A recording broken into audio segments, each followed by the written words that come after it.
de suivi d'assistance humanitaire d'urgence pour saluer la Bari.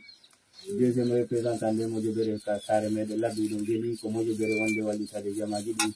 e nder leydi lagine mbi fof paray hande kadi wono tini ɗo noon miɗen jokkiti wallitagol jamaji ɗi musidɓe meɗen ko fewtere no ɓe feƴƴi anduleru suuma e wonande muɗum ko ɗum waɗi hande siɗen hewtiri ka tarambali e nden nokkure tele ɗum carte ka nenan jiba ɓe geri ɗon fimum fota sengo ka réseau sociaux ka Mojobere assistance humanitaire d'urgence aray ɗen hewtiniɓe ɗo barke e nafaɗɗaji ko ɓe fuɗɗora suuma e on aray noon kode ɗum wono tinirɗo ni ko bidon nebban e saku maaro ko wiyete saku 25 kilo ɗiɗi ko wiyete 50 kilo maaro e saku basalle watti ɗum ɗon kadi haray kilo ko wiyete 5 sukkar ko ɓe fuɗɗora fi suuma e on no watti ɗum kadi aray ɗi ñameteji ɗo ɗum ko boîterie mayonnaise ayuti boîte beurre goto wattodade paquet ɗiɗi jute watti ɗon kadi aray best milk ɓira ɗum ɗo aray ko tamati ko ɓe fuɗɗora aray suuma e on e hannintinayi haray ko wawi en neldugol ɗum ɗo yen hewtin nenan jiba ko partenaire ɓe meɗe woni ɓe sengo États-Unis ɗum ko tanti tigi danke ɓe geli ɗon fimum fota sengo ka réseau sociaux ɗo ko tawata ko kamɓe woni ko ƴetti e financement fi ko fewti aray janngugol nenan jiba ɗo ɗon geli ɓe jangi ɓe ɓaari haray ko dinini ko cerningol ngol ko tanti tigi ikkoram ɓe sengo États-Unis ko kamɓe woni ko ƴetti financement on fi ndumuraɗ ɗon kadi an joofa ko kamɓe kadi woni ko hewtini ɗum ɗo e nenan jiba ɓe neniraɓe meɗen ye wattu ɗum e sokeje maɓɓe ko ɓe fuɗɗora lewru suuma e ndi ɓay noon aray ala ko ƴattani jom ñiƴe aray on ɓattoto ga tinden e nenan jiba tigi hewtinaɓe ɗum ɗo nenan jiba o jarama ɗon e jaam no ayfi ɓandu no wawi seeɗa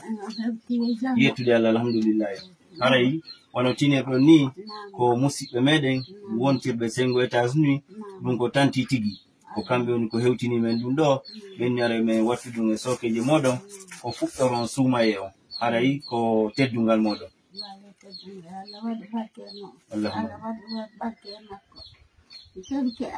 Allah renon ayna ikanan asike zumba mati ikalike Allah reno tanga gobobe sube unan gobobe no reno ayna ikanan asike burini Nam.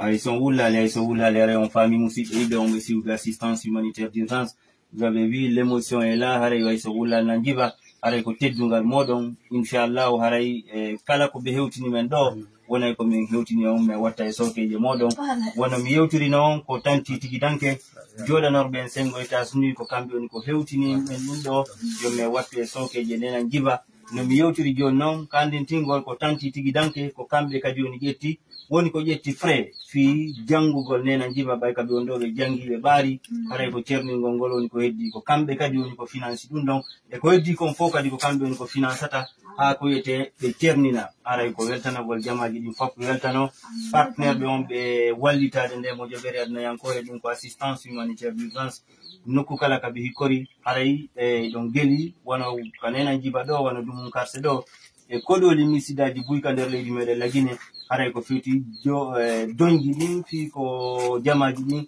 fuɗɗorama fokkindinira lewru suuma en ɗum haray no jokkiti haray jamaji ɗin fof no weltana hiɗen weltani partenaire ɓe nde Mojobere assistance humanitaire d'urgence wonɓe darade jangaranno fi wakkilɓe fi okkorgol jamaji ɗin ɓeydana ɓe e mana ɗo itta ɓe mapundeji e ko nanditata haray ko ɗum hewtinnomen sengo dumum karse haray o ka nenan jiba woni ko hewtuɗen hewtingol ɓe fi ɗum ɗo haray ko ɗum wonno ko hewtini men ga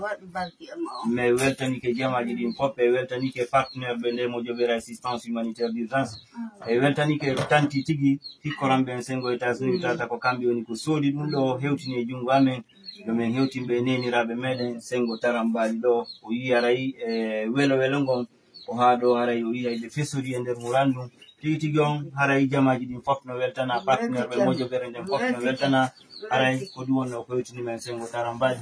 Merci beaucoup et à très vite.